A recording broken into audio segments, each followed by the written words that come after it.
Ford following through with his plan to add that 25% surcharge to electricity that is generated here in Ontario and shipped south of the border.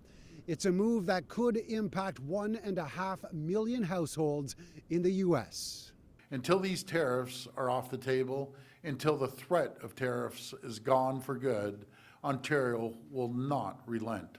By the Ford government's calculations, the new tariff response charge on electricity exports to the U.S. will add $300,000 to $400,000 every day to the bottom line, potentially costing American households in 3 states an extra $100 a month.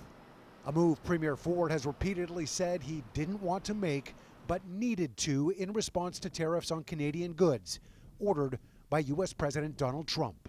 Let me be clear. I will not hesitate to increase this charge. If necessary, if the United States escalates, I will not hesitate to shut the electricity off completely. The surcharge, valued at $10 per megawatt hour, will be paid by utilities in New York, Michigan, and Minnesota. And Ford contests it can be raised or lowered at any time. There are 12 cross-border connections, 1 with Minnesota, 4 with Michigan, and 7 with New York. But Energy Minister Stephen Lecce suggests the jolt could be felt beyond those states.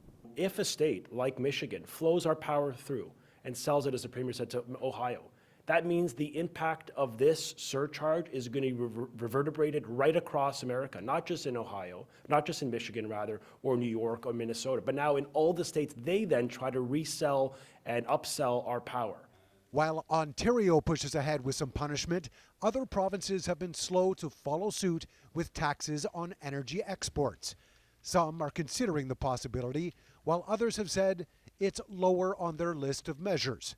Alberta's Premier Danielle Smith, for example, has said she doesn't favor charging more for oil being shipped to the U.S., but it's a trump card.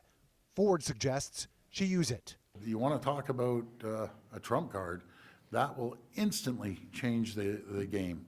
Instantly, when the Americans, and I know the Americans, all of a sudden their gas prices go up 90 to $1 a gallon, they will lose their minds. Ford says that the revenue that is brought in as a result of the surcharge will go directly to Ontario families, workers, and for businesses directly affected by the U.S. tariffs.